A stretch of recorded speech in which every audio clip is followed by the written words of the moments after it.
lo que es la interacción concretamente, ya, la interacción de las radiaciones ionizantes con los materiales. Cuando hablamos de radiaciones ionizantes ya las hemos definido, las hemos conceptualizado de alguna forma, sabemos de dónde provienen, y lo hemos categorizado también. Fundamentalmente estamos hablando, para nuestro caso, de radiación electromagnética, de la zona ionizante, de la región ionizante del espectro electromagnético, y en el caso de las consideradas como partículas, básicamente partículas alfa, partículas beta, ¿no? Se pueden generalizar estas partículas para alfa, beta como representantes de protones, de deuterones, y otros iones que pueden darse en lugar a partir de ciertas desintegraciones nucleares. Pero ya más o menos tenemos una idea de dónde proviene. En el caso de la desintegración nuclear, la transformación nuclear, es evidente ahí la presencia de todos estos tipos de radiación, desde las partículas alfa, beta, inclusive la radiación gamma proviene del núcleo como parte de la desintegración. Un núcleo padre que da lugar a un núcleo hijo. En el caso más sencillo, ¿no? A un núcleo hijo estable, en el caso más sencillo. Y en cuanto a la segunda parte, la parte de los materiales, los materiales pueden ser cualquier tipo de material, estamos hablando de materiales orgánicos e inorgánicos inclusive, ¿no? En el caso de materiales inorgánicos, todo este conocimiento les puede servir para construir blindajes, para proteger frente a la radiación, plomo, aluminio, ¿no? O algún tipo de concreto, alguna combinación de estos, ¿no? Como compuestos que me permiten justamente construir búnkeres, construir dispositivos de protección. Un adicional, por lo menos no muy intencionado por ahí, para aquellos que hagan la especialidad, un factor ahí de ponderación, pero cumple muy bien la famosa atenuación exponencial, ¿no? Que suceda. De materiales. Y en el caso de materiales orgánicos, cualquier tipo de material orgánico, tejido óseo, tejido muscular, la interacción se produce entre la radiación ionizante y estos materiales, y de igual forma, orgánico e inorgánico. Va a depender, como sabemos, del material, concretamente de la densidad atómica, del Z concretamente, y va a depender de la energía de la radiación, ¿no? Esos dos parámetros fundamentales, entre otros, ¿no? Con qué energía llega la radiación ionizante al material y cuál es la densidad atómica del material. El Z básicamente del material. Estos dos parámetros determinan la probabilidad de interacción. Yo lo puedo trabajar sencillamente a nivel de coeficiente de atenuación, o lo puedo trabajar con la sección eficaz. Es un proporcional, completamente proporcional, un factorcito ahí adicional, pero se puede trabajar con los dos modelos, no hay problema. Entonces, ya hemos hablado de las radiaciones, ¿no? Ionizantes y no ionizantes. Es un resumen prácticamente. La radiación ionizante, básicamente caracterizada por el alfa, los beta, los electrones, los positrones, los protones, cualquier otra partícula, protones, deuterones, cualquier otra partícula, iones en general, pueden estar presentes, y también la radiación indirectamente ionizante, ¿no? Los rayos gamma, que lo hemos tocado, en algún momento vamos a tocar concretamente los rayos X y neutrones en general, ¿no? Aquellas partículas que se consideran como no cargadas. Eso es lo que nosotros vamos a considerar. En resumen, temáticamente, ¿no? Si se trata de partículas cargadas, partículas betas en general, pueden interactuar a través de, para la redundancia, interacción de Coulomb. Interacción de Coulomb, que puede ser con los electrones periféricos, ¿no? Del átomo, o puede ser con el núcleo del átomo. Con electrones o con núcleos, depende de la energía de la partícula, ¿no? la partícula cargada. Y puede también producir la llamada reacción de frenado al interactuar con el núcleo. Eso es una posibilidad. También, dependiendo también de la energía, puede haber interacciones con los núcleos mucho más profundas. Otros tipos de fenómenos que se pueden reaccionar, que se pueden dar. Y en el caso de los rayos gamma, en general rayos X o rayos gamma, o fotones, mejor de repente, fotones gamma, fotones de rayos X, pueden causar dispersión, coherente o incoherente, pueden causar distracción cómputo, o pueden producir pares, electrón positrón. En este caso, este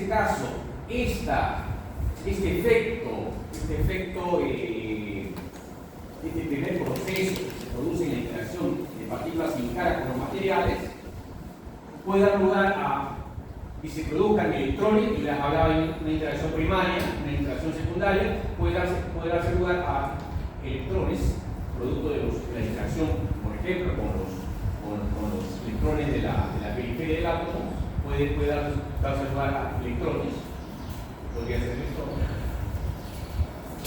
O puede producirse por radiación de frenado rayos X, inclusive radiación gamma. Radiación gamma es porque había una ionización, generalmente ionización, dejaba una vacante, el electrón, un electrón de la órbita superior tiende a caer a la órbita inferior y emite la radiación, que puede ser a nivel de rayos X. Y en el caso de los núcleos, si fuera el caso de partículas como electrones, entonces todo lo que viene a continuación es este proceso. Otra vez estas interacciones colombianas con electrones, con núcleos, radiación de frenado, todo esto. Y en el caso de los neutrones, tiene su proceso aparte, básicamente dispersión, absorción. Nosotros no vamos a tocar esta parte, pero se les informa que puede haber dispersión, absorción. Puede dar lugar también a la creación de protones, partículas alfa, iones en general, y nuevamente esto no puede entrar a este proceso. Puede entrar a este proceso y puede funcionar. En realidad, son procesos continuos que se van dando mientras la energía de las partículas tengan algún valor importante. Si ya son completamente frenadas, ese es el proceso. Y esto es justamente lo que hace Penélope. Penélope lo que hace es simular, de acuerdo a la probabilidad de interacción, de acuerdo a la energía y a la densidad atómica, hace el cálculo, la probabilidad, realiza el proceso, guarda la información en un histórico, nuevamente, o sea, de acuerdo a la energía que queda, supone, hace el cálculo de la probabilidad, nuevamente realiza la interacción, nuevamente guarda la información y así está continuamente acumulando información y luego simplemente la descarga en un archivo resuelto. Esto es lo que hace básicamente el cerebro, básicamente para fotones o para partículas tipo partículas beta positiva o negativa. Es el resumen más o menos lo mismo. Acá simplemente tratando de resaltar la idea de que las partículas cuando interaccionan con los materiales tienen obviamente una masa que puede ser importante como en el caso de las partículas alfa, una gran masa o una masa ligera como en el caso de una partícula beta. Y tienen también carga. Entonces la interacción va a depender básicamente de esas características. Bueno, masa, carga. Por supuesto también depende de la energía con la que interactúa con el material. La energía de la radiación que interactúa con el material. Eso obviamente es importante, resaltado acá. Y con respecto al medio, le decía básicamente la densidad atómica es importante, Z, pero obviamente también depende de características adicionales como el estado físico del material, gaseoso, sólido, líquido, etc. Pero fundamentalmente entonces energía y por lo menos en las ecuaciones científicas que se han encontrado, ahora se resalta ese. Lo demás es importante, pero depende de menor manera. Especificando lo que nosotros acabamos de resumir, ¿no? Tratando de ser más específicos. Las partículas cargadas interactúan por fuerzas eléctricas colombianas. No olvidar que si estamos hablando de partículas cargadas, los átomos tienen carga, en el caso de los electrones, y el núcleo también tiene carga. Las partículas cargadas que interaccionan con esos átomos del material básicamente van a interactuar a través de fuerzas colombianas. Y le decía yo, entonces podrían interactuar con los electrones o podrían interactuar con los núcleos. Debido a estas interacciones, entonces estas partículas lo que hacen es perder energía cinética, salen con energía cinética de la fuente y al interactuar pierden energía cinética. ¿Y cómo es que pierden energía cinética? Por procesos de colisión. Y esa colisión, si es como el caso de los electrones, excitan a los átomos o los ionizan. Ya sabemos ese proceso. Excitar significa que tienen energía solamente para que pase de un nivel inferior a un nivel superior, con la consecuencia emisión de radiación posterior, pero en este caso es excitación. O pueden tener energía suficiente para sacar el electrón de cualquiera de las órbitas, sacarlo de la vecindad de la fuente. Entonces, ionización o excitación. O pueden, la otra alternativa es que interactúen con el núcleo del átomo, también a través de fuerzas colombianas, ¿no? Si fuera un electrón, carga negativa, el núcleo carga positiva, ahí hay un frenamiento asociado, una aceleración asociada, cambio de dirección de la velocidad, mejor en los casos, y producción de radiación de frenado. Y en algunos casos, de poca importancia, simplemente cambia de dirección. La partícula cargada que llega cambia de dirección, cambia la dirección de su trayectoria. Es decir, se produce dispersión, que puede ser significativa o no significativa. En este caso está hablando de la no significativa. Pero cambia de dirección, no hay pérdida de energía. Bajo el modelo de la física clásica básica, pues nosotros hablamos de colisiones elásticas o inelásticas.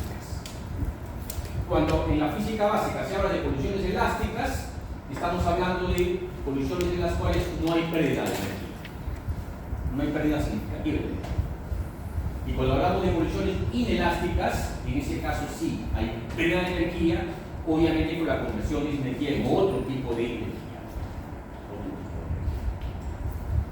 Entonces consideramos esas dos clases de colisión y bajo el mismo modelo de la física básica. Por eso es que se hace curso de física básica antes de este tipo de cursos, de tema. Debido a la diferencia de masas de las diferentes partículas, obviamente no es lo mismo una partícula alfa que una partícula beta. Estamos hablando de la partícula beta, la misma masa, la masa aproximadamente de un electrón, bueno, la masa de un electrón, completamente, la masa de un electrón, partícula beta. La carga puede ser positiva o negativa. Pero si estamos hablando de partículas alfa, estamos hablando de 4 nucleones. Y cada nucleón es aproximadamente 1800 a 2000 veces la masa de un electrón. Pues en 4 nucleones, 2 protones, 2 neutrones, estamos hablando de ¿cuánto? 8, ¿no? En este caso 4 por 8 veces, ¿no? 8000 veces la masa de uno. Entonces es significativa la masa. Entonces, debido a esto, nosotros en la interacción debemos considerarla para el caso de partículas masivas o para el caso de partículas nucleares. ¿Quién es el ente representativo de las partículas masivas? Van a ser para nosotros las partículas alfa. ¿Y cuáles? No podemos tocar una por una, no tenemos el tiempo para tocar una por una. Entonces, generalmente lo que se hace es tratar con partículas alfa, que es un representante de las partículas que son masivas. muchos iones, deuterones, tritones, y las partículas beta. Las partículas beta, que son representantes de las partículas livianas, partículas como los electrones, los positrones.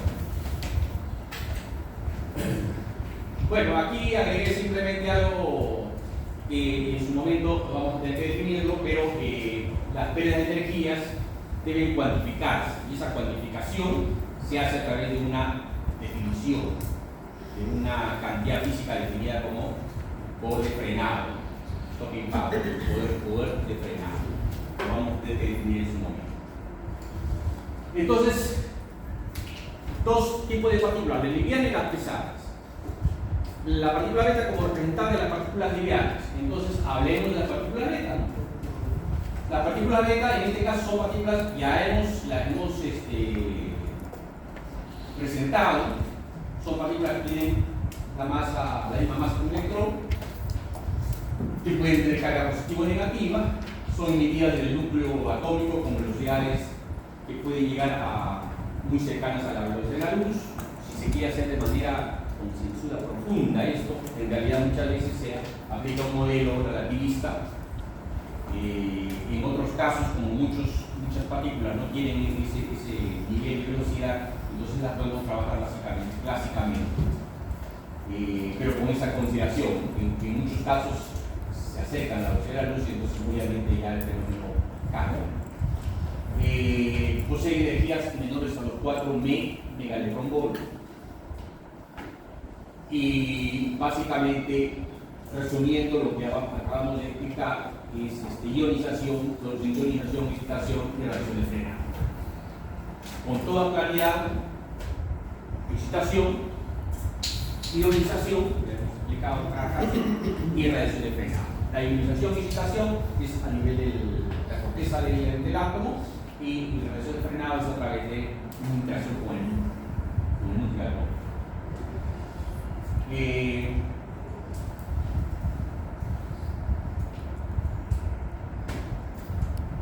Cuando estas partículas beta colisionan con los electrones de los átomos, de los materiales orgánicos y inorgánicos, la colisión puede ser elástica o inelástica. Parece que estamos redundando, pero lo que pasa es que estamos de alguna manera profundizando en cada caso. Las colisiones elásticas con electrones atómicos son importantes para energías menores de 100 electronvolts. Menores de 100 electronvolts. En este caso, la partícula solamente se desvía, cambia de dirección, pero no hay pérdida importante de energía. Y en muchos casos, los modelos no consideran pérdida de energía, simplemente cambio de dirección. En muchos casos, la interacción se dice que básicamente con todo el átomo, y la energía impartida básicamente por la radiación beta es muchas veces pequeña, y menor que inclusive el potencial de excitación, ni siquiera de excitación. Aquí entonces consideramos que al ser elástica se conserva tanto la energía inclusive con la cantidad de energía. No son muy importantes para la física médica. Estas sí, las colisiones inelásticas con los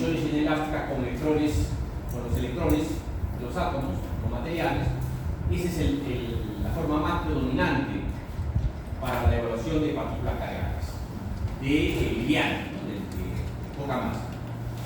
Esta interacción sí es responsable básicamente de toda la excitación y ionización atómica con los materiales.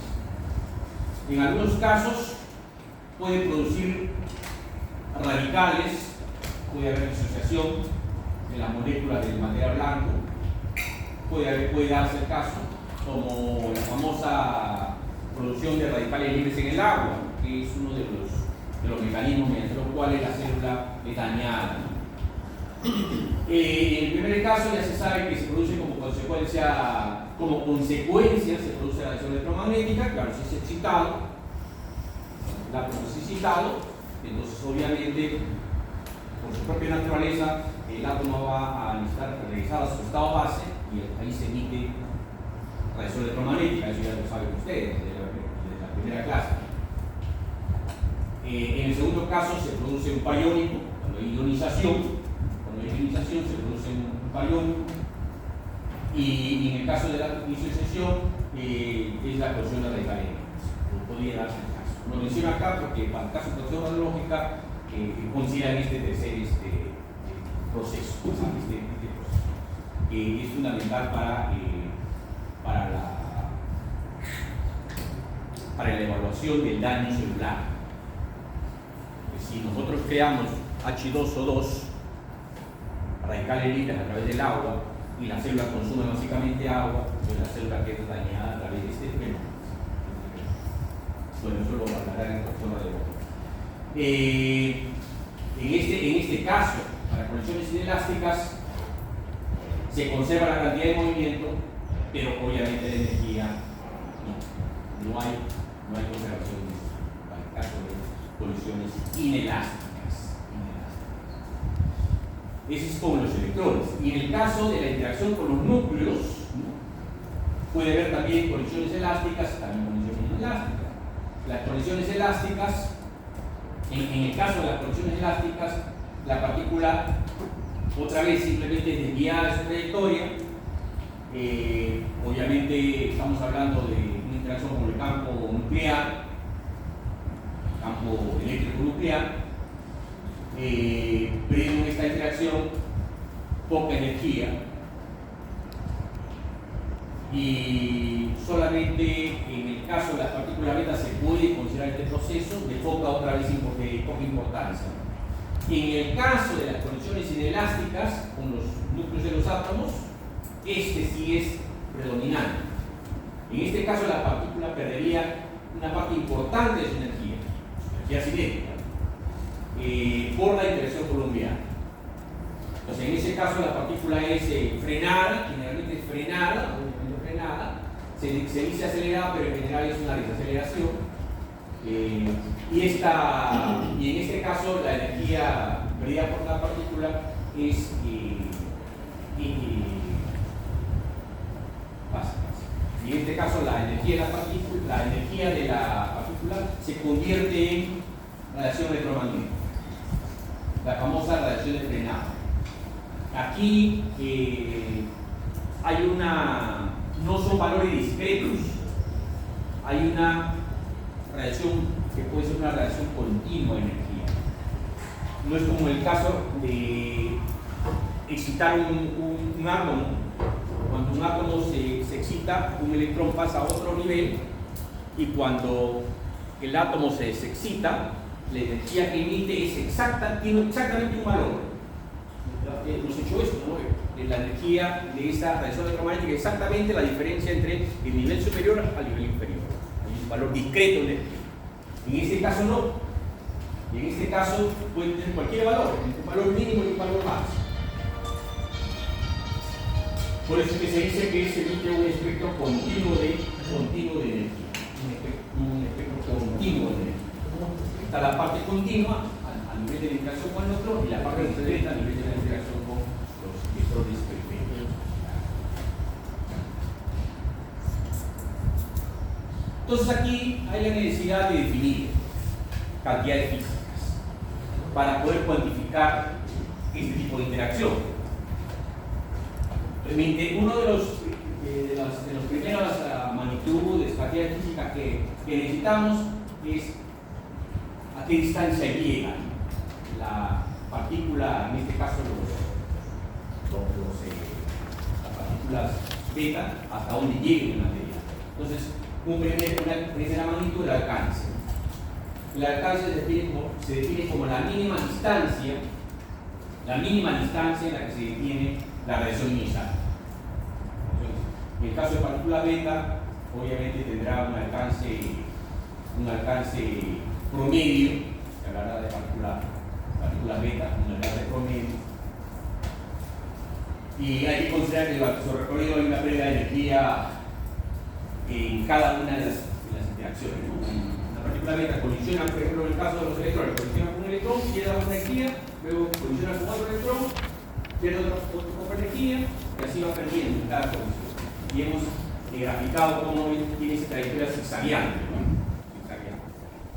En cambio, bueno, no estamos hablando acá de las partículas pesadas, pero en el caso de las partículas pesadas sería barre con todo, prácticamente lineal, eso lo hemos sistematizado de alguna manera. Pues la otra cantidad física es el poder de frenado, lo que decíamos, ¿no? Para recordar, no olvidarlo, el poder de frenado, el stopping power, o también le llaman pérdida lineal de energía, en algunos textos le llaman pérdida lineal de energía. Stopping power en otros textos, nosotros le vamos a llamar poder de frenado, ¿no? Lo vamos a aprender por ese de ¿Qué representa este poder de frenado? Representa la cantidad de energía que se pierde durante su recorrido, durante el recorrido de la partícula. La cantidad de energía que se pierde durante el recorrido de la partícula, o que pierde, ¿no? la partícula durante su recorrido. ¿Cómo se define? Formalmente se define así.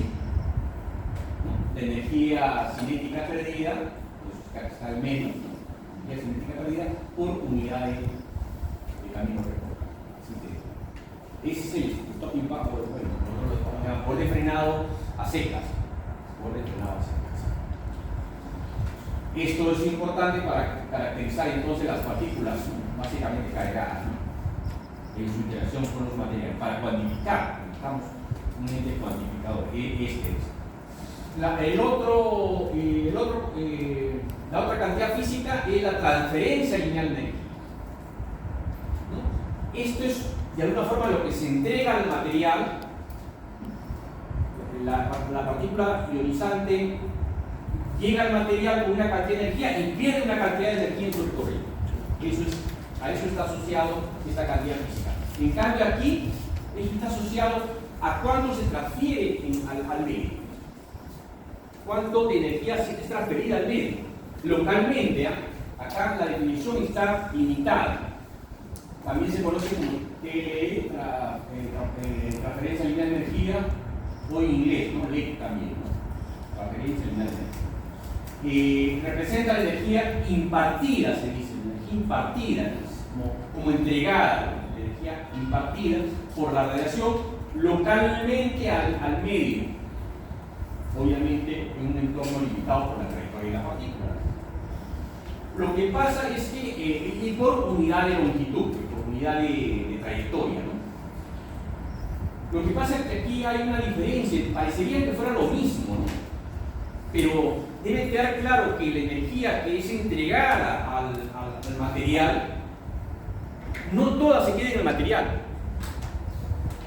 Una parte se queda en el material y hay otra parte que sale si hablamos de un volumen de interacción, una parte interactúa con el material y hay otra parte que sale del volumen y sale como radiación electromagnética.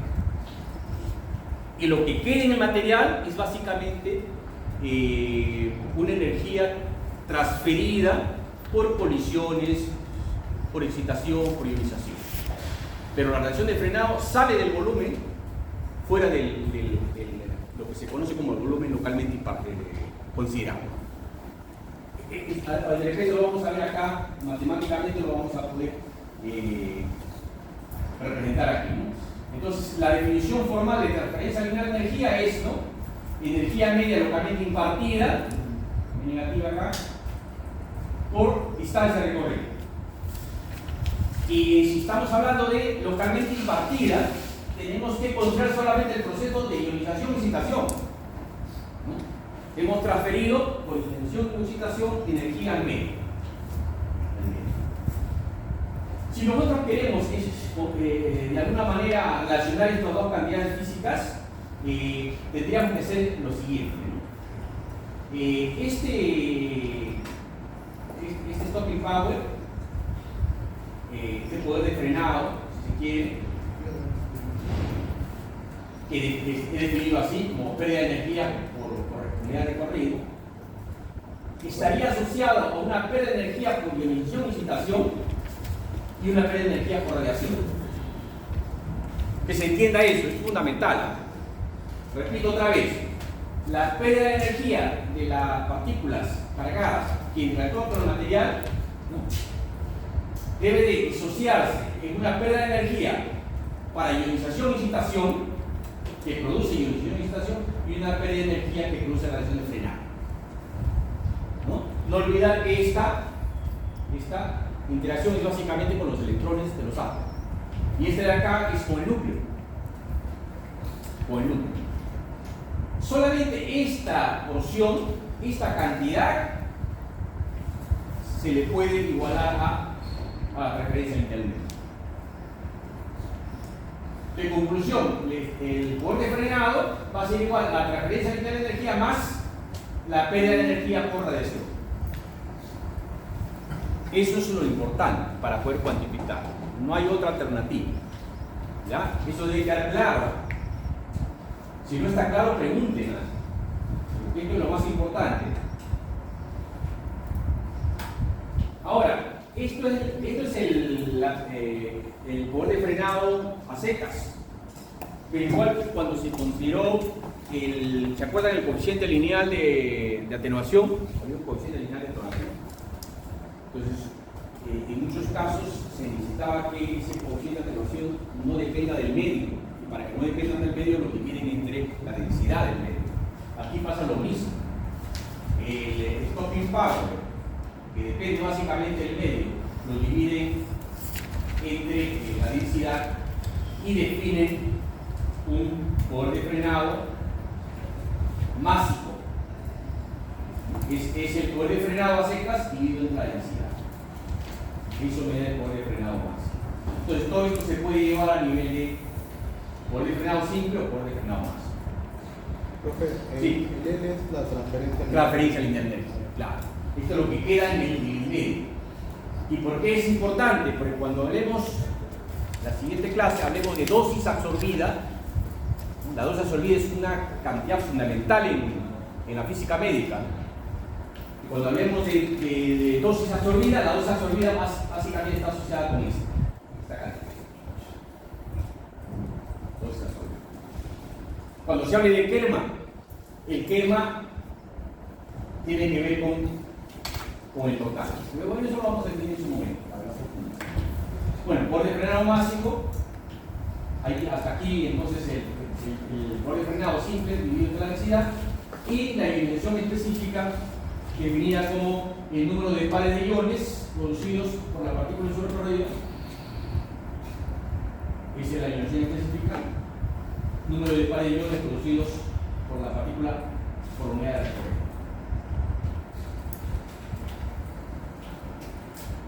Esto sería la transferencia lineal de energía se quiere dividido entre la energía necesaria para formar un cálculo.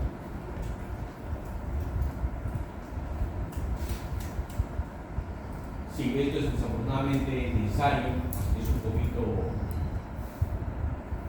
complejo un poquito, pero es necesario. Entonces, resumiendo, las partículas beta y su interacción con los materiales pueden provocar una dispersión elástica. Ustedes como ven, la partícula beta interactúa con el átomo de los materiales y aquí no hay pérdida de energía.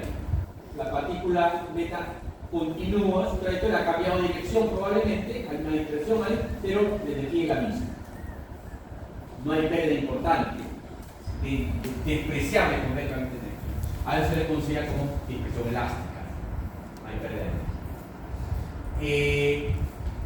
Puede darse el caso de que si al interactuar sí pierda energía, entonces obviamente la energía con la que sale ahora la partícula beta va a ser menor que la energía con la que incide. ¿Menor en cuánto? Depende de la energía de enlace o del electrón. Se supone que un poco de esta energía se gastó en sacar este electrón de su posición. Tuvo que entregar un poco de energía al electrón con el cual interactúa. Entonces la energía es mucho menor. ¿Cuánto? En una cantidad como P. menor en una cantidad como W. M menos W es la energía con la que saldría la partícula beta. Esta energía con la que sale la partícula dispersada es esta energía con la cual se ha disminuido la energía incidente, menos, decía yo, que la energía de clase, el nivel energético del electrón. Esto se puede decir que es a nivel electrónico, a nivel de la corteza del átomo, y esto es a nivel del núcleo. En el caso del núcleo, entonces la partícula beta interactúa con el campo nuclear. Esto es esquemático, es un esquema. Interactúa con el campo nuclear, campo electronuclear, y producto de esa interacción es emitida radiación de frenado, radiación electromagnética. Y obviamente el electrón pierde esa energía. ¿Cuánto pierde? Justamente la cantidad asociada con la radiación electromagnética que emite en la interacción.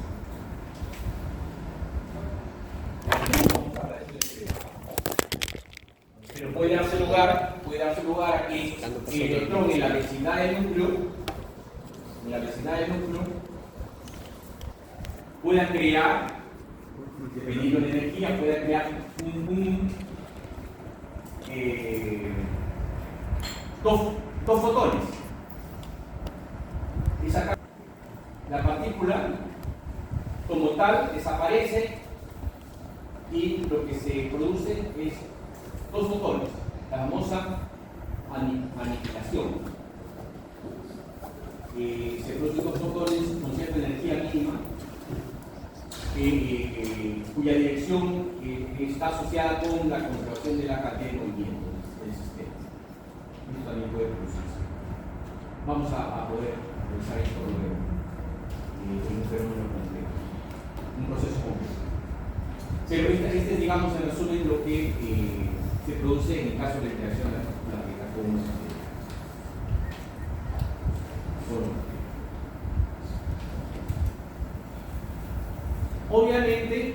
Obviamente que este resumen está condicionado a un llamado parámetro de impacto.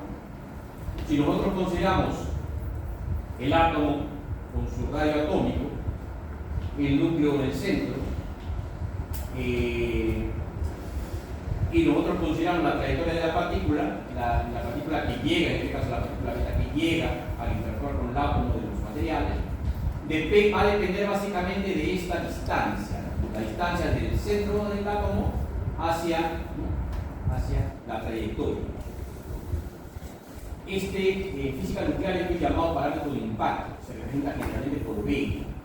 Y lo que acabamos de mencionar va a depender de que si B es mucho mayor que A, mucho mayor que el radio atómico. Si es mucho mayor que el radio atómico, básicamente la colisión se le llama colisión blanda y no hay pérdida significativa de energía.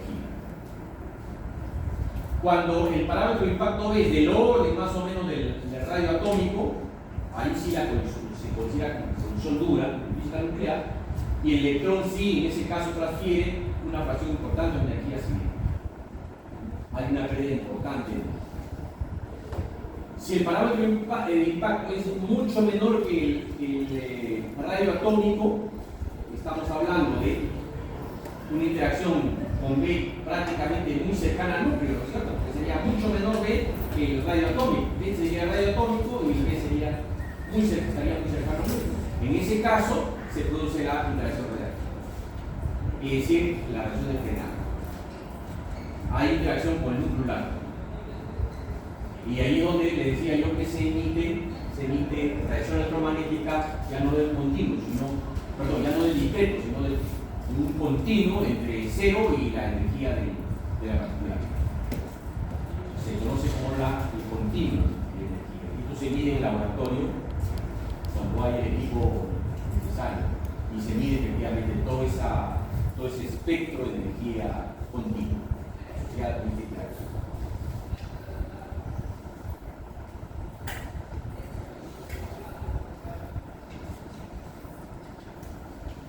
En el caso de la interacción beta con los electrones orbitales, no creo que sea redundante, estamos simplemente caracterizando.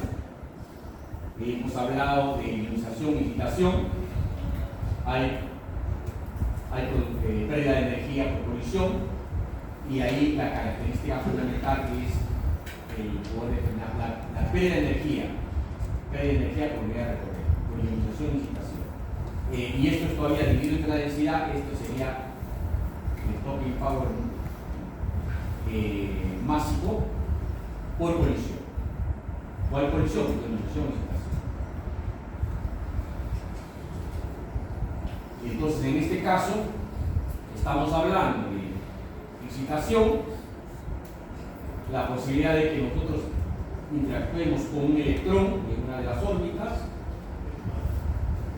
la energía cinética de la partícula quedaría disminuida, y se supone que el siguiente proceso es la de que el átomo retorna a su estado estable, regresando un electrón de un nivel superior a ocupar la vacante y emitiendo en ese caso radiación electrónica. En el caso de la ionización, es simplemente la partícula beta interactuaría con energía tal, con el electrón, que lo saca básicamente de la vecindad del átomo. En ese caso, la energía de la partícula beta quedaría disminuida en una cantidad determinada, justamente la cantidad necesaria para que el electrón sea expulsado de la vecindad. Entonces, este es el proceso que se da en el caso de la interacción de la partícula beta con los electrones. La característica, le decía, es el poder frenado dividido entre su densidad. En el caso de las interacciones con el núcleo, dispersión del electrón, le decía yo, y en algunos casos sin pérdida importante de energía, pero en otros casos sí hay pérdida de energía con la emisión de radiaciones frenadas. En ese caso, la característica de la cantidad física que cuantifica esto será el stopping power másico por radiación, diferenciando aquí el que es por radiación del que es por ionización y excitación. Esta radiación de frenado obviamente es importante cuando la densidad atómica es mayor, cuando el Z del material con el cual interactúa la radiación es mayor, y depende obviamente de la energía cinética de la partícula, la energía de la partícula beta. Se dice que en radiación producida en diagnóstico, por ejemplo en radiología, rayos X a nivel de diagnóstico, con energías asociadas a 100 kiloelectronvolt, la pérdida por radiación es básicamente del 1%. En el caso de terapia, cuando estamos utilizando fotones de megaelectronvolt, del orden de los megaelectronvolt, hay una pérdida por radiación de 10 a 20%. Lo restante es ionización y excitación.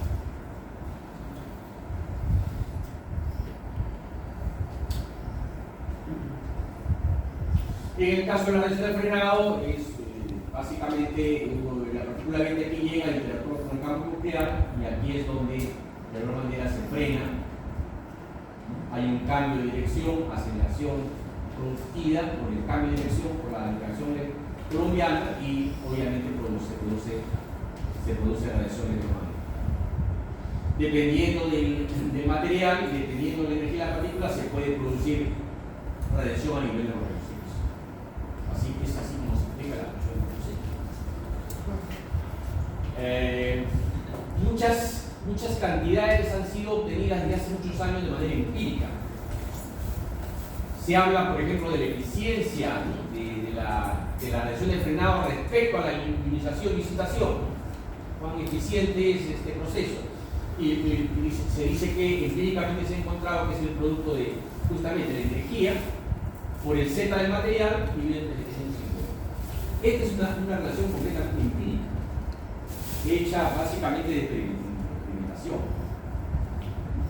Acá no hay un sustento teórico. Muchas relaciones en física nuclear se van a encontrar con estas características. Y se demuestra en el laboratorio, se demuestra.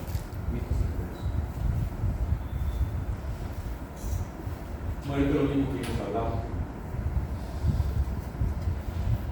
Hablamos ahora entonces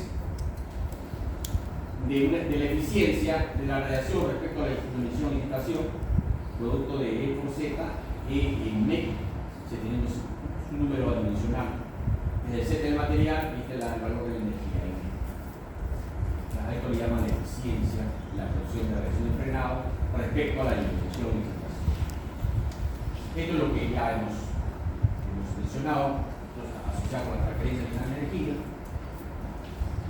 Acá simplemente se dividen dos procesos, en vez de frenado se dividen dos procesos, uno por inyección y extracción de lo mismo.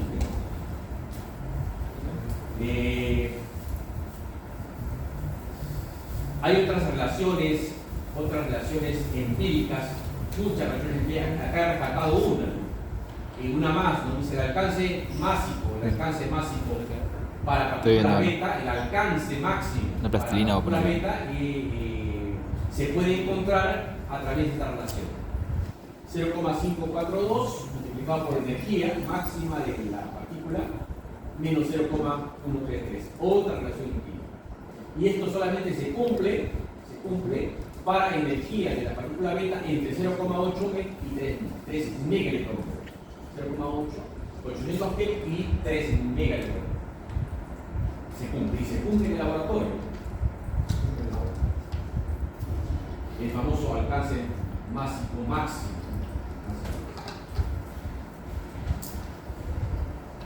Yo creo que eso es todo. Acá algo más, lo mismo ya ves, lo mismo que he expresado. Solamente acá era para notar, para contar que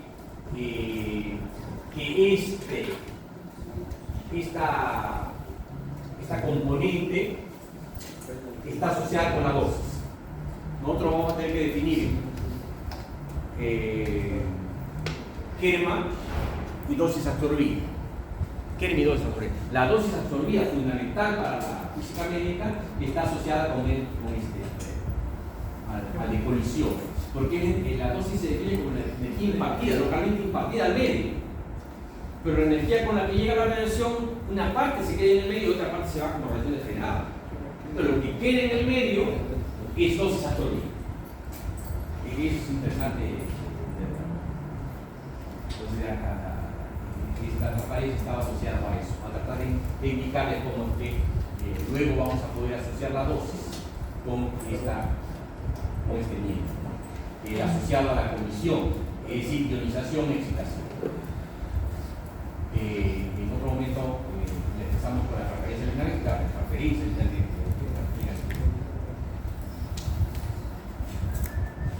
de aquí hay una tablita para algunos ejercicios, algunos ejemplos que se les puede pedir para alcance, para calcular el alcance en, por ejemplo, agua, en aluminio o en aire,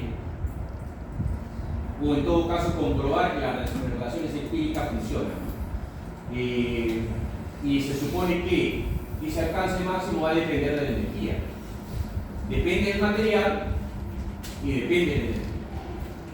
Entonces, yo puedo hablar, por ejemplo, cuál es el alcance en aire para partículas beta de 1 megaelectronvolt.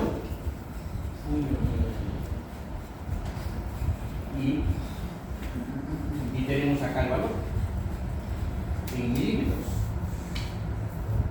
Para el caso de aire, también para el caso de agua, o para el caso de algún otro material. Estas tablitas son útiles para eso, para poder evaluar esas. ¿Y para qué me puede servir el alcance? Para poder construir barreras de protección.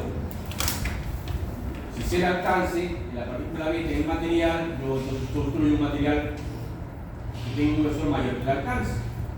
Y de esa manera me protejo frente a ese tipo de partículas. Hasta ahí, los conceptos son generales, pero hasta ahí la interacción de las partículas beta como representantes de las partículas lineares. Ahora tenemos que hablar de las partículas alfa como representantes de las partículas pesadas. Deuterones, protones, deuterones, tritones, iones en general. En este caso, las partículas alfa son, ya sabemos, son núcleos de helio doblemente cargados, carga positiva, emitidos por los núcleos atómicos con energías entre 3 y 9 megaelectronvolts de energía, ¿no? Y con velocidades entre 1,1 a 2,2 por 10 a la 7 metros sobre segundo. Ahí está el grado.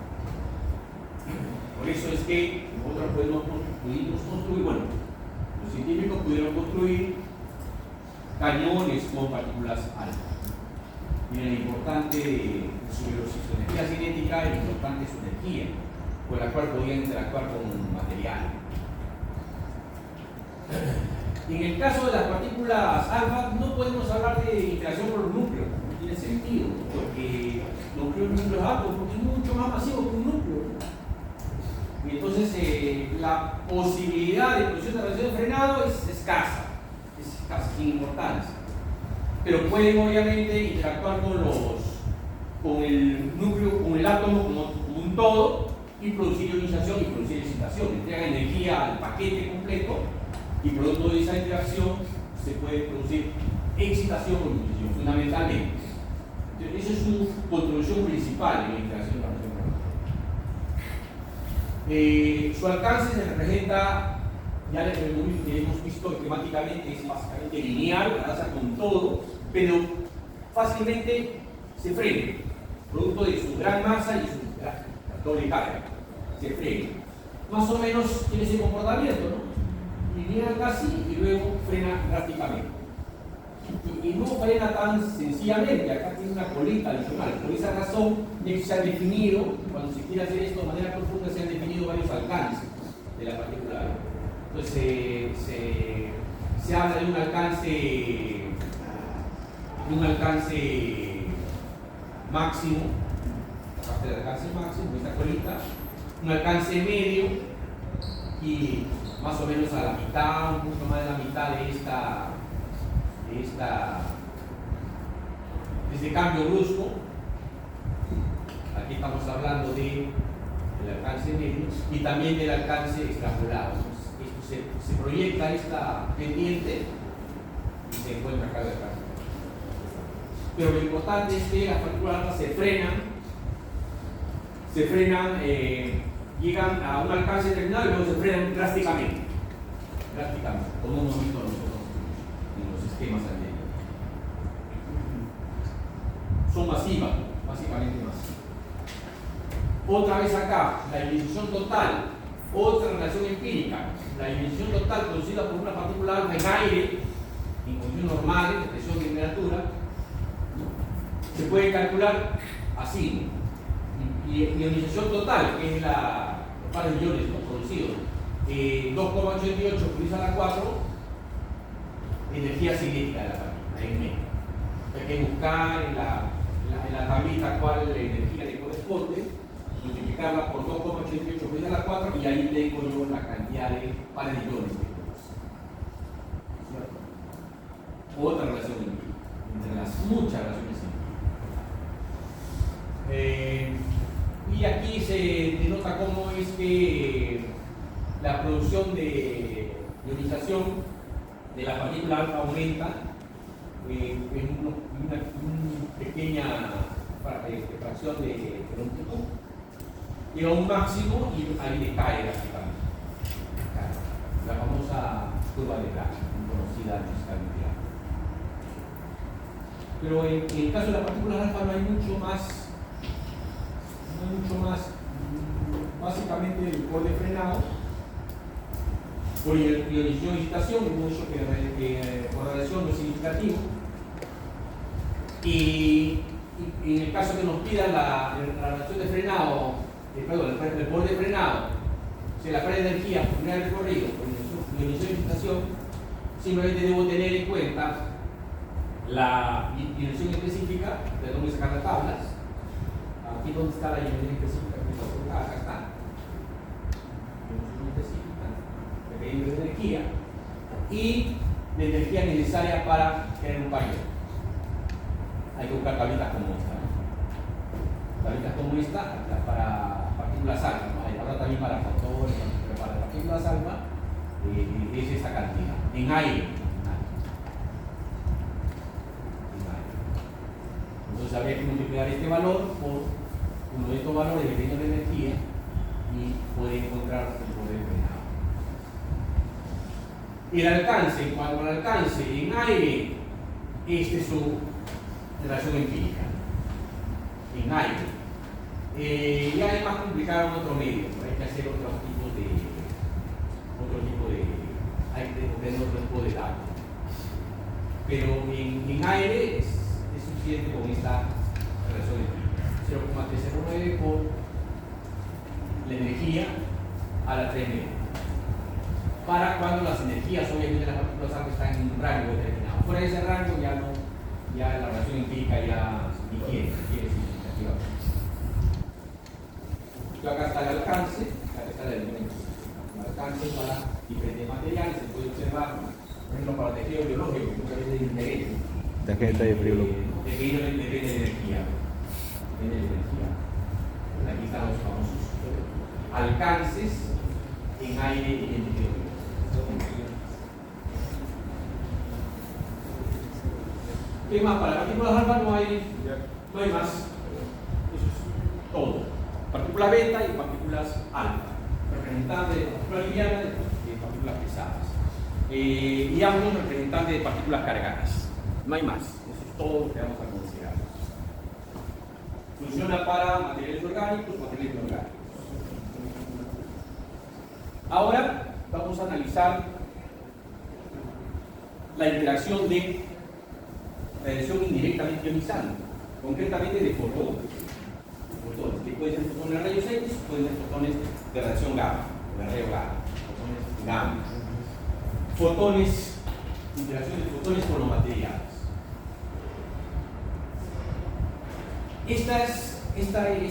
El aspecto conceptual de esto es importantísimo, muy relevante físicamente. La mayoría de literatura de los textos de física médica tratan sobre eso. La interacción de estos fotones con los materiales puede ser con los electrones que están muy ligados al átomo, produciendo efecto fotoeléctrico, dispersión Rayleigh, o con el campo nuclear produciendo producción de pares, o con electrones débilmente ligados, lo que se considera como electrones libres, dispersión común. Ese es así de resumido básicamente la interacción de los fotones con los materiales. En la interacción, como decíamos, con electrones fuertemente ligados, la energía de picadura debe ser del orden, más o menos del orden del fotón incidente, ¿no? Para que se produzca la interacción y se produzca y entregue energía cinética adicional. Para cuando, en el caso de los electrones débilmente ligados, obviamente la energía de ligadura debe ser menor. En esos casos se va a producir la interacción bajo esas condiciones. En algunos casos, el fotón al interactuar puede dispersarse y en otros casos puede desaparecer completamente. Por ejemplo, en el caso del efecto fotoeléctrico o la producción de pares, el fotón interactúa y desaparece y provoca el proceso, pero el fotón como tal desaparece en el proceso. En algunos otros casos, decía, puede ser dispersado, puede haber una dispersión. En algún caso puede ser coherente y en otro caso puede ser incoherente. Vamos a tratar de especificar cada uno de estos fenómenos. El esquema es este, el esquema general es este. Entonces, esquemático otra vez. En el caso de la dispersión Rayleigh, el electrón, bueno, en este caso, perdón, el electrón tiene que ser básicamente fuertemente ligado y el fotón al interactuar con el electrón básicamente no presenta pérdida de energía importante. Como ustedes pueden darse cuenta, la energía en este caso es prácticamente la misma el fotón incidente con el fotón dispersado. Si hay una dispersión, quiere decir que hay un cambio de dirección, pero no hay energía importante. Estamos hablando de fotones, fotones. En el caso del efecto fotoeléctrico, el fotón interactúa con un electrón del átomo y es completamente absorbido. Por esa razón, al electrón emergente producto de la interacción se llama fotoelectrón. Y su energía es prácticamente, su energía es tal que sería la energía del fotón que ha sido absorbido completamente menos la energía del enlace. Pues, se supone que el electrón está en una órbita con un enlace determinado, hay que consumir un poco de energía y sacarlo de ese enlace. Lo restante es la energía cinética del fotoelectrón. Ese es el efecto fotoeléctrico. Proceso posterior, lo que sucede posteriormente, ya en producción de radiación electromagnética, obviamente, si se ha liberado un electrón de una de las órbitas, entonces esa vacante tiene que ser ocupada. El proceso de la ocupación de la vacante es emisión de radiación electromagnética. En el caso de la dispersión Compton, sí hay una dispersión con pérdida de energía. El fotón que interactúa con un electrón del átomo le hace perder una cantidad importante de energía, de tal manera que el electrón es dispersado con una energía obviamente menor.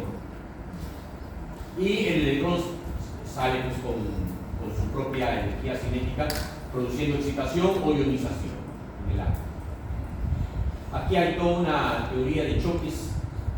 Acá se hace una evaluación de conservación de la cantidad de movimiento de la conservación de energía. En el caso de física nuclear es lo relevante. Y finalmente puede haber el caso de un fotón que en la vecindad del átomo, sin que interactúe con un electrón, simplemente en la vecindad del átomo, en ese espacio del campo, en ese campo nuclear, dependiendo de la energía que tiene aquí se hay una energía umbral, tiene que haber un poquito más de 1,02 megaelectronvolt. Todo el fotón es absorbido, todo el fotón se convierte en un electrón positrón. Toda esa energía se convierte en materia. Electrón positrón. Las direcciones de ambos tienen que estar más asociadas con la conservación de la cantidad de movimiento y conservación de energía. Pero todo el fotón es absorbido. En estos casos los fotones son absorbidos. Esa es la interacción. Este es el resumen esquemático de la interacción de la reacción con la materia, orgánico y no orgánico.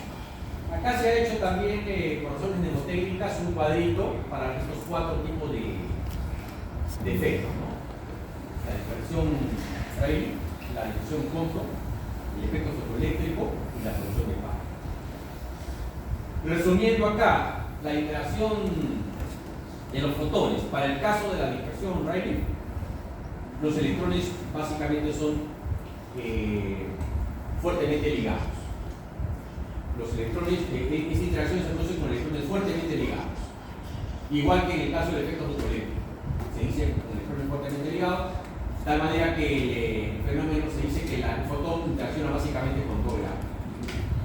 Para el caso de la dispersión Compton, los electrones son débilmente ligados, están débilmente ligados. Tal es así que se consideran como que si esos electrones estuvieran libres. En cambio, en el caso de la fusión de pares, la interacción del fotón es con el campo nuclear, ni siquiera es con el núcleo, con el campo nuclear. Tiene que estar en la vecindad del campo nuclear para que se produzca. Si si no, no se produce. En el caso de esta dispersión, el fotón es dispersado, pero dispersado con una energía, casi con la misma energía, no hay pérdida significativa de energía. En el caso de la dispersión Compton, sí hay pérdida de energía. El fotón se dispersa, pero con una pérdida de energía significativa de energía. En el caso del efecto fotoeléctrico, el fotón desaparece, se convierte en energía del electrón, por eso se le llama fotoelectrón. En el caso de la fusión de pares, también desaparece. Desaparece, se convierte en dos partículas, un electrón y un positrón.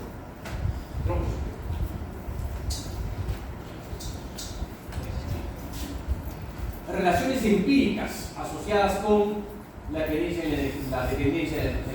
Relaciones empíricas. En el caso de la dispersión Rayleigh, que es la de la energía con la que se produce la interacción, es 1 sobre E cuadrado. 1 sobre E cuadrado. En el caso de la dispersión Compton, decrece con energía.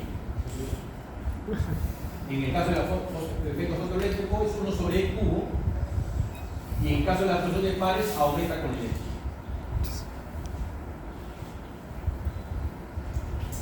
Con respecto a una energía mínima necesaria para que se produzca el efecto, estos tres casos no tienen energía umbral.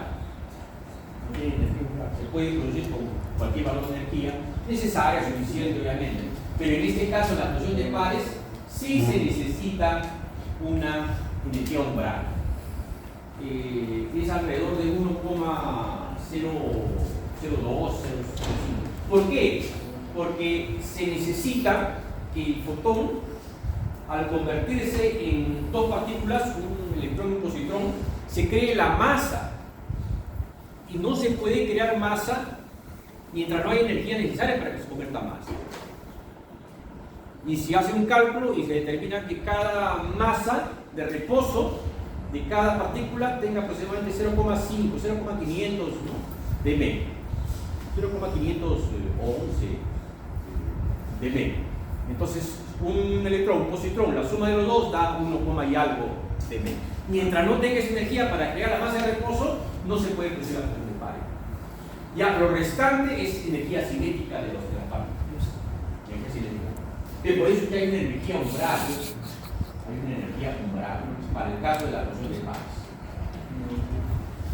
Hay que recordar los símbolos generalmente de los llamados coeficientes de atenuación. En la literatura están dados así, ¿no? El sigma para Rayleigh, el sigma para Compton, el tau para efecto fotoeléctrico, el kappa para producción de pares. Nosotros lo acostumbramos uso R, ¿no? El musu R, el musu C, el musu F, ¿no? Y el musu P, ¿no? Pero en la literatura nuclear tienen específicamente una nomenclatura así.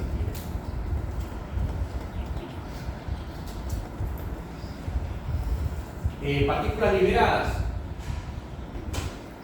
obviamente producto del proceso. Acá en el array no se produce nada porque no hay pérdida importante, solamente el electrón se dispersa nada más, cambia de dirección, no pierde energía. En el caso del Compton sí, pues porque hay un electrón que es expulsado. A ese electrón expulsado se llama electrón Compton. Y en el caso del efecto fotoeléctrico, que el fotón desaparece, ¿no? Y le entrega toda esta energía a un electrón, sale un electrón del átomo, se le llama ese fotoelectrón. Y el producto en este caso, en el caso de fusión de pares, producto de este proceso, salen dos partículas, los famosos par, electrón-positrón. Se dice que se crea materia-antimateria, materia-antimateria. Y este positrón dura poquísimo, ¿no? Porque ese positrón se encuentra con otro electrón y inmediatamente se crean fotones. Como la energía se masa y luego ¿no? esa masa otra vez energía. Es así la naturaleza. Acá están los procesos, los coeficientes atómicos para asociarlos con la sección eficaz. Esto es proporcional a z cuadrado, proporcional a z, este proporcional a Z cubo. Esto es más para física nuclear. Z cuadrada. Infinito. Efecto posterior. En este caso, ninguno. No es relevante para la física médica esta dispersión. Muchos textos ya no la consideran. Se produce, por eso nosotros la consideramos, pero para la física médica no la tratan mucho, tratan más estos fenómenos. En el caso de la dispersión Compton se produce como consecuencia de todo esto, ya le dije, ¿no? Si hay un electrón liberado en una órbita, obviamente esa órbita tiene que ser llenada, un electrón de otra capa ocupa esa vacante y sale radiación electromagnética, que generalmente es del orden de los rayos X. En el caso del efecto fotoeléctrico igual, también los rayos X. Y en el caso de la explosión de pares, la radiación de aniquilación, efecto posterior, claro. Sobre todo los positrones interactúan con otros electrones y hay una radiación de aniquilación asociada. Importante, este efecto es importante para energía menor de 1 megaelectronmol. Este efecto es importante alrededor de 1 megaelectronmol. Este efecto es importante entre 0 a 0,5 MeV, y esta producción de pares, y le decía yo, es importante a partir de 1,02. Más que importante, se produce a partir de 1,02. Menos de esa energía no se va a producir porque no hay la energía suficiente para crear más. Tiene que crearse más primero, masa de reposo, y luego energía cinética de esa masa. Entonces, mayor que 1,02. Ese resumen me pareció interesante, por eso lo coloqué acá. Me faltó colocar la fuente acá, colocar la fuente acá. No es producción mía, pero me parece interesante.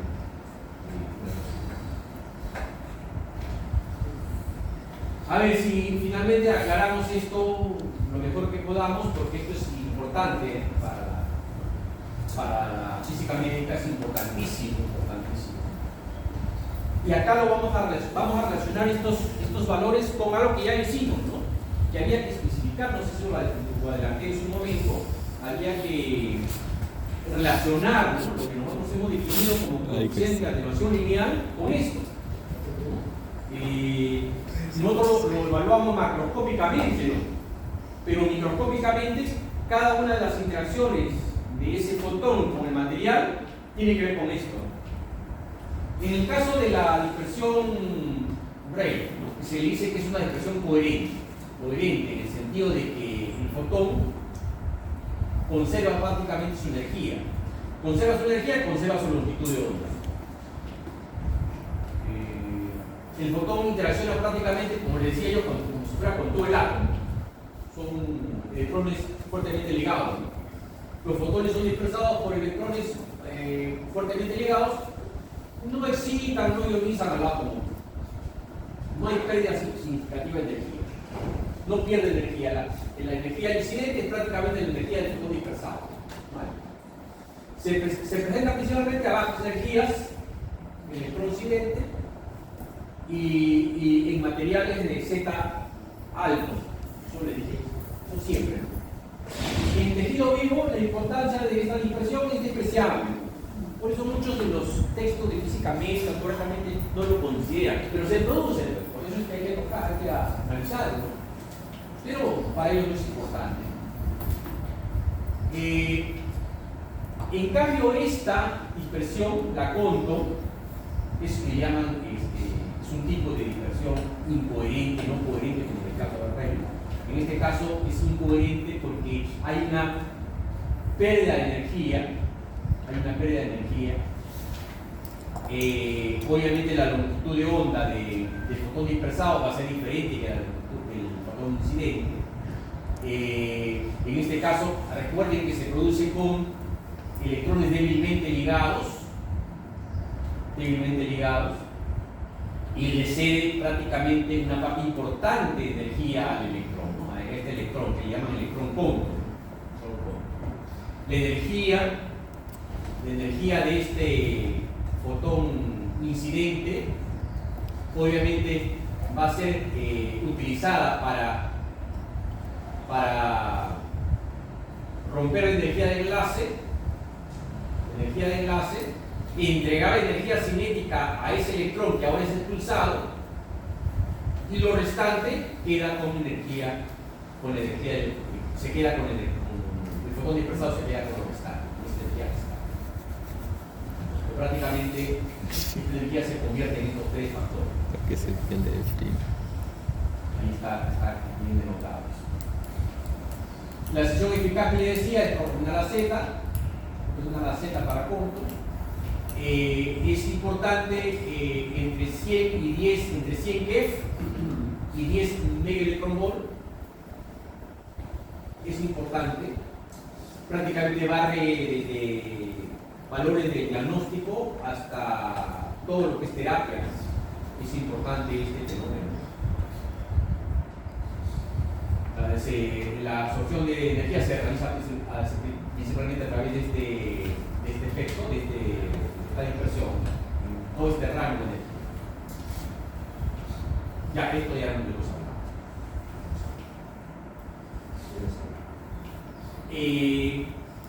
Cuando se trabaja desde el punto de vista del radiodiagnóstico, se tiene que hablar de que este efecto es dañino. Es dañino porque provoca en las radiografías bajo contraste, ¿no?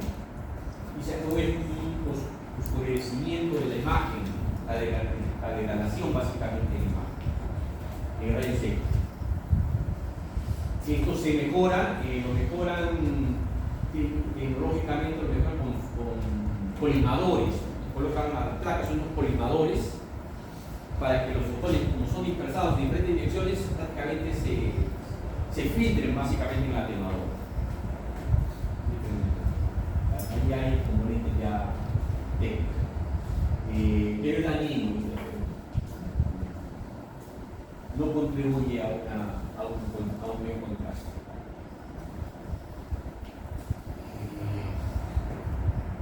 Noten cómo este efecto Compton para energías, estamos hablando de qué, más o menos de 80, 60, 80, ya no hay diferencia entre hueso, entre materiales, entre densidad de material. Estos rangos que son importantes para el diagnóstico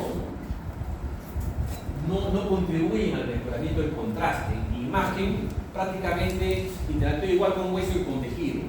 Además, me hubiese gustado que con el hueso tenga un tipo de información y con el tejido otro tipo de información, de tal manera que yo vea el contraste. No hace eso, no diferencia. La probabilidad de ocurrencia es básicamente, prácticamente la misma. Acá al inicio, de repente, pero con estos valores no se trabaja. Acá hay interacción similar tanto con un tejido blando como con un hueso, pero determina bajo contraste de imágenes diagnósticas. Entonces, para esas energías no va a depender de Z, no depende de Z.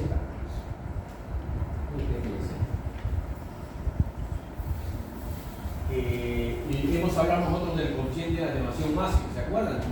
Habrá un coeficiente de atenuación máximo para Compton, así como habrá un coeficiente de atenuación máximo para Rayleigh. Por más que no sea significativo, hay un coeficiente de atenuación.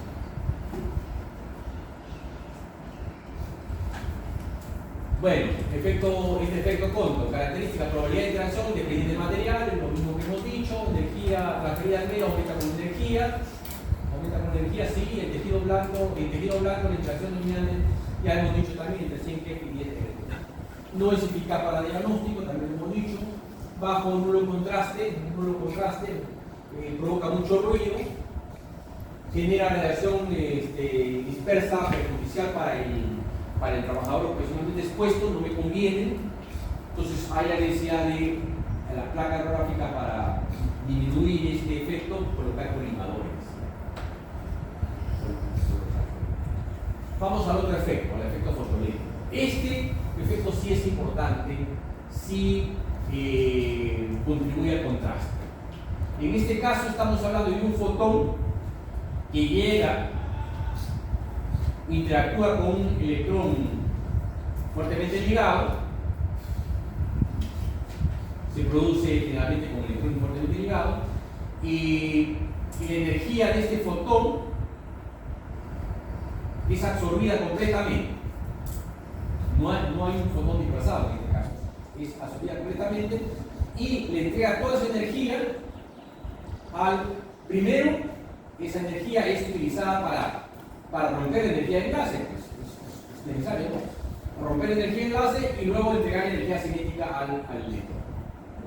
Aquí está energía de enlace más la energía cinética del fotoelectrón, sería el fotoelectrón. Este es el fotoelectrón que está de la vecindad del lado. Hay una ionización y producto de una vacancia otra vez hay radiación electromagnética. Su probabilidad de ocurrencia, Z cubo sobre Q, aquí en algunos textos difieren un poquito, ¿no? Es una relación empírica,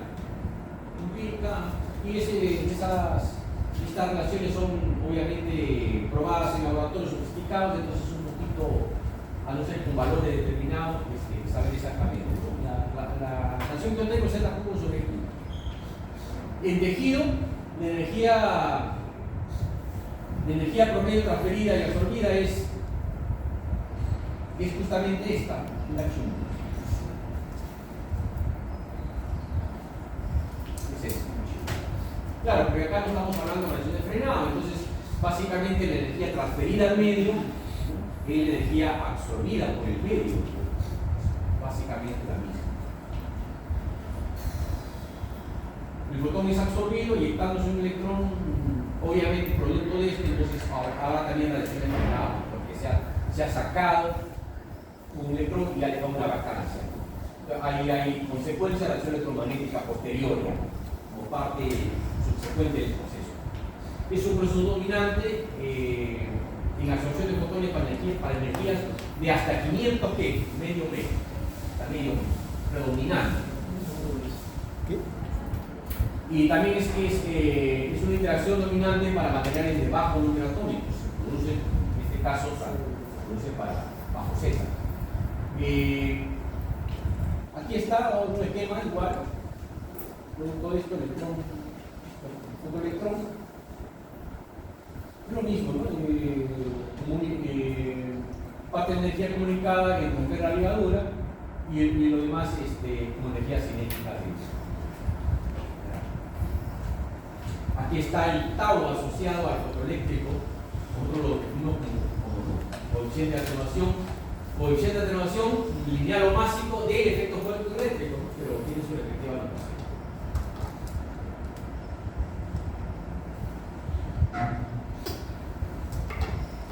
Los materiales con los que interaccionan los fotones en la práctica no consisten en un solo elemento, ¿no? En la práctica son compuestos. Y entonces, por esa razón, se habla de un número atómico efectivo. Los mismos materiales utilizados como blindaje son materiales compuestos. Entonces, hablamos de un número atómico efectivo, hay que obtenerlos en una tabla. Los materiales tanto de protección como otros materiales que utilizan en física médica, materiales de contraste o también con fines de protección, también hablamos de materiales como grasa, tejido, todos estos tendrán su respectivo número atómico efectivo. Hay que calcularlo o hay que utilizarlo de tabla. Hay que tener en cuenta el número atómico efectivo del material compuesto. Para el caso de algunas cuantificaciones que vamos a hacer, hay que tener en cuenta eso. Es el efecto preferido de la imagen y diagnóstico. Provoca un alto contraste en las fotografías. Entonces, este fenómeno es importante, ¿no? Transfiere toda la energía del fotón al medio. Esto estará asociada con energía transferida, con energía impartida localmente al medio y por ende con la dosis absorbida, que habíamos adelantado.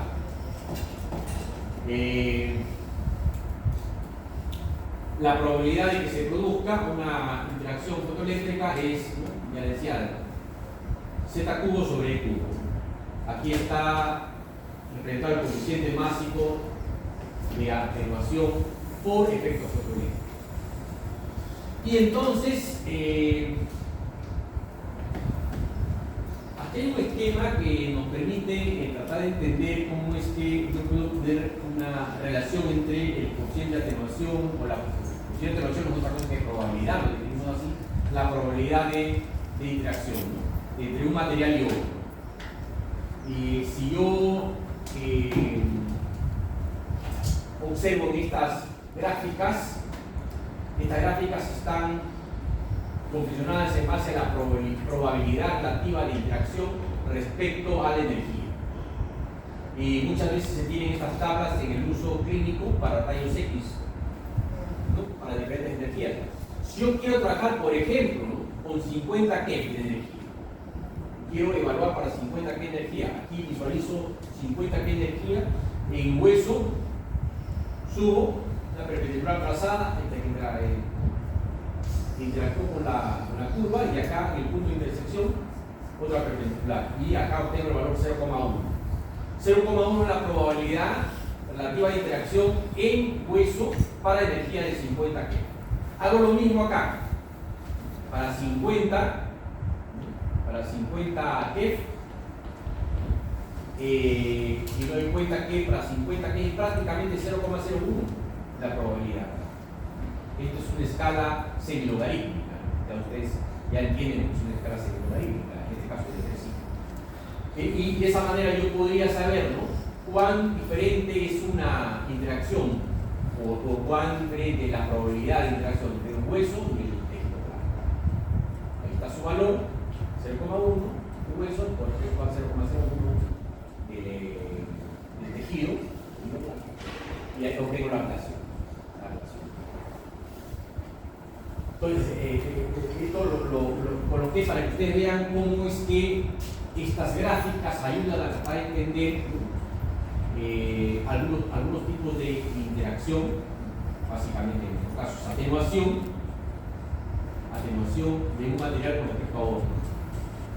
Y de esa manera yo puedo cuantificar algunos aspectos de manera prácticamente gráfica, sin necesidad de recurrir a ecuaciones digamos, consideradas formales. Esto es lo que hacen los técnicos. Se les enseña por este lado para que sepan cuantificar algunos valores. Finalmente, la producción de pares. En la producción de pares decíamos que el fotón no interactúa ni con los electrones ni con el núcleo mismo, sino con el campo nuclear. Tiene que estar en la vecindad del núcleo, en el campo electrostático del núcleo. El fotón llega y en ese entorno, siempre y cuando tenga una energía mayor de 1,02, produce un par. Se dice un par electrón-positrón. Dos partículas con la misma masa que un electrón, pero con cargas diferentes. Ahí está. Las direcciones de estas partículas van a depender, ¿no?, obviamente, de la conservación de la cantidad de movimiento, la conservación del movimiento. La interacción con el núcleo se dice con el núcleo, con el campo nuclear. Miren cómo el fotón, observen cómo el fotón desaparece y esa energía es necesaria para crear masa, según este mc cuadrado, la masa de reposo colocada acá por el cuadrado de la velocidad de la luz me va a dar un valor de 0,500 y algo. 0,500 para crear masa. Lo restante que se necesita es para entregar energía cinética al electrón y energía cinética al luz. ¿Qué pasó? La probabilidad aumenta con energía, obviamente, si estamos hablando de un umbral de 1,022, a mayor energía, mayor probabilidad de que se produzca. Mayor energía, mayor probabilidad de que se produzca.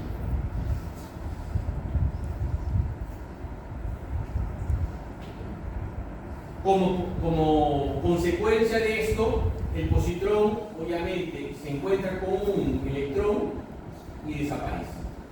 antipartícula-partícula desaparece y lo que crea son dos fotones.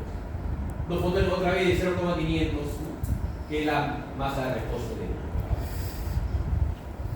acá es aniquilamiento. 0,500 son 0,500. En la vecindad siempre del 1, no podemos prescindir el 1. Energía mayor de 1,025, 1,022. Mayor es este valor. Bueno, esto más que lo mismo.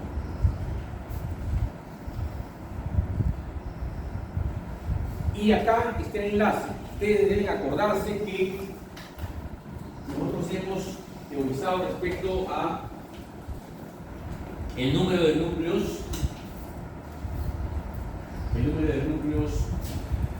que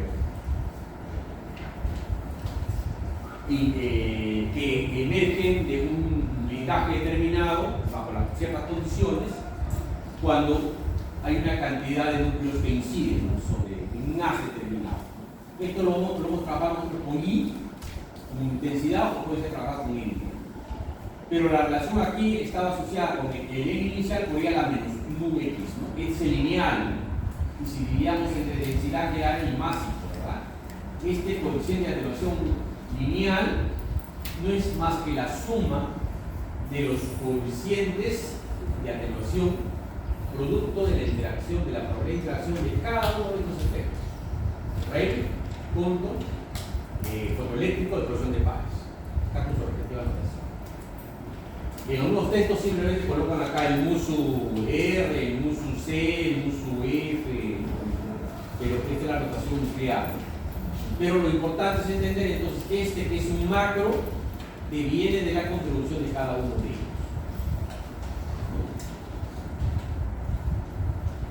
Y si a cada uno de ellos yo lo divido entre la densidad, lo que voy a obtener es el coeficiente de atenuación másico como la suma de los coeficientes de atenuación másico de cada uno de estos efectos. Rayleigh, fotoeléctrica con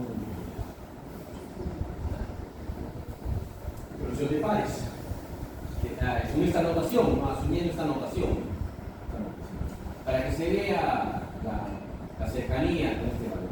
Entonces, que es el coeficiente de atenuación lineal o másico, si ustedes quieren, másico, cualquiera de los dos. En este caso, el coeficiente de atenuación másico, que es el másico, está en línea la gruesa y que ustedes han visto nada más en algunos gráficos que les mostré. Es la suma de la contribución de cada uno de estos efectos. Y el efecto Rayleigh tendrá este comportamiento. Su probabilidad en función de la energía tendrá este comportamiento. El Compton tendrá este comportamiento. Hablamos de 10 hasta valores importantes en B. Todo el efecto fotoeléctrico tendrá este comportamiento. Y la producción de pares a partir de 1,0 y pico, este comportamiento. A cada uno de ellos. Y miren cómo nosotros hemos trabajado con el total, pero el total es la suma de esa contribución de cada uno. Y esto es lo que arroja el Penélope en su primera fase.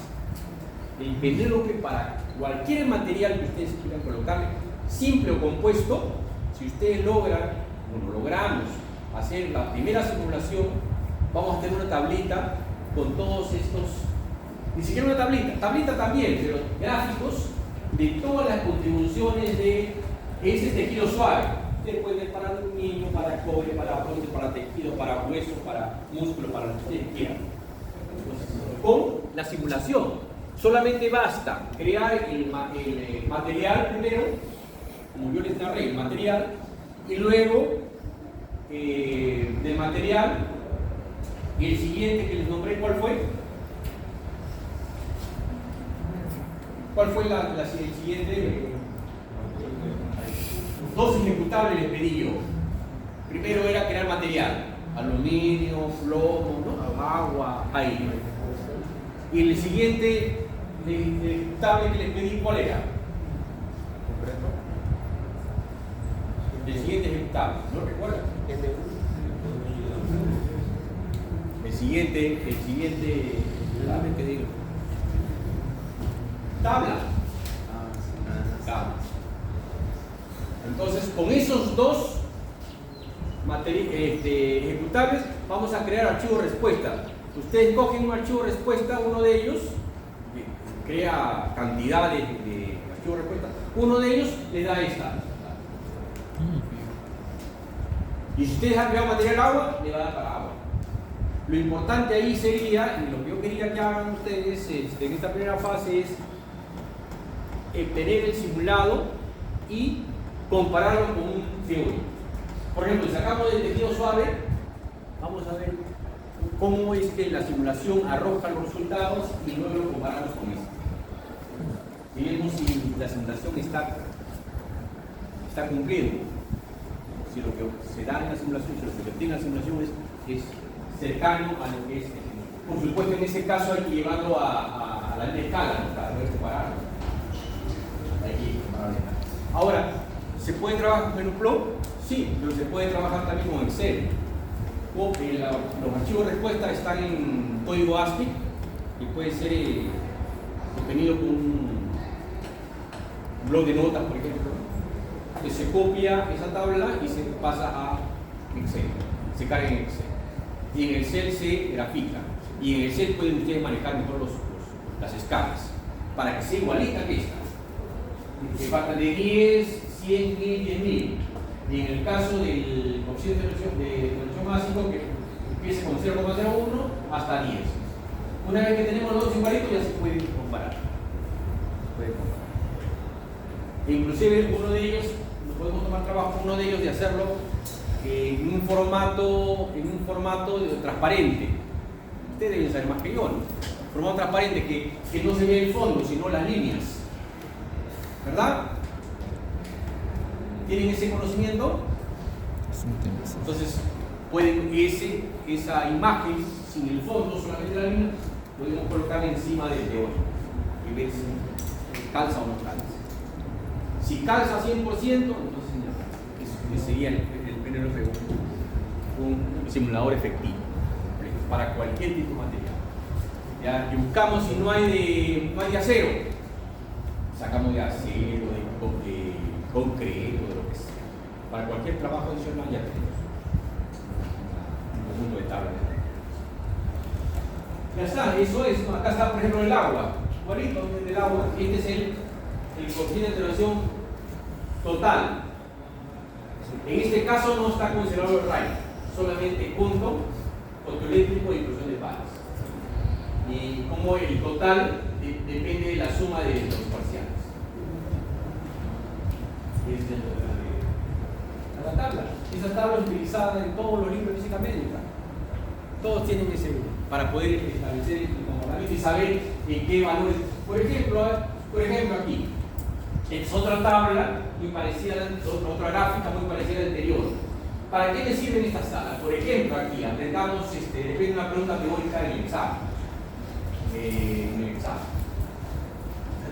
Estas son representaciones del efecto predominante de cada uno de los procesos que nosotros hemos mencionado. Aquí está, por ejemplo, el efecto fotoeléctrico con predominio acá, en esta zona. El efecto Condon dominante en esta zona, producción de pares en esta zona. Solamente los tres efectos nada. Y estas líneas representan la misma probabilidad, tanto para efecto fotoeléctrico como para efecto Condon. Una vez que yo tengo la gráfica, que lo puedo obtener de internet con cualquier texto, entonces la pregunta sería, ¿cuál es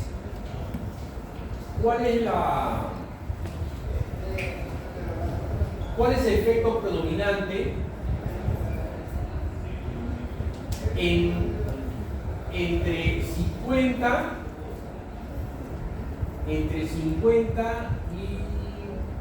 y 200 ¿qué? De energía.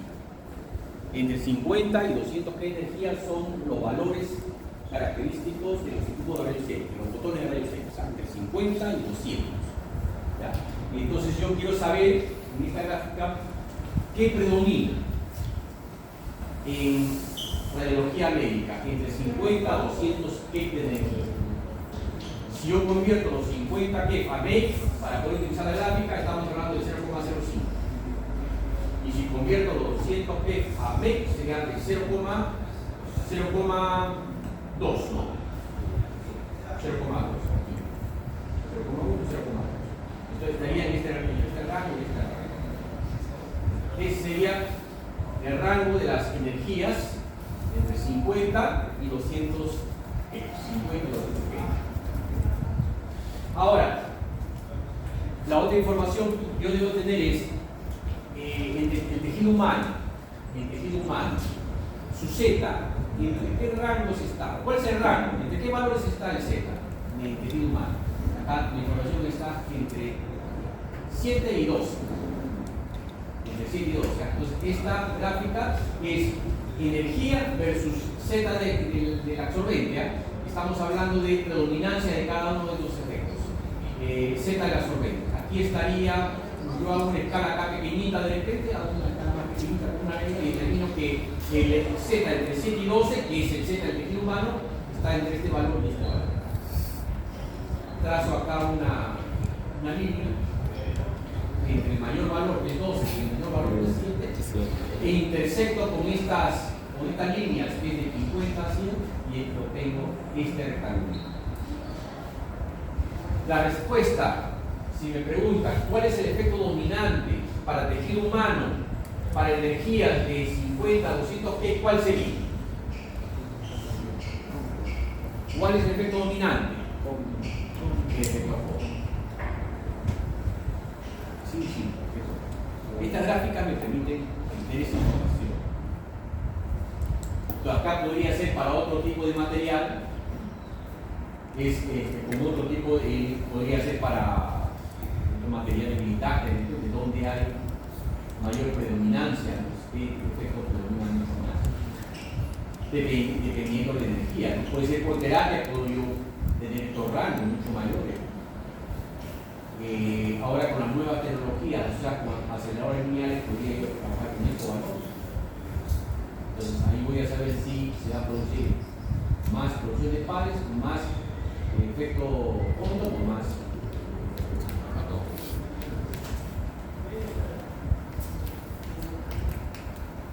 Eso es todo. Es toda la información que podría darles respecto a la integración de la materia. Nos queda solamente la siguiente clase hacer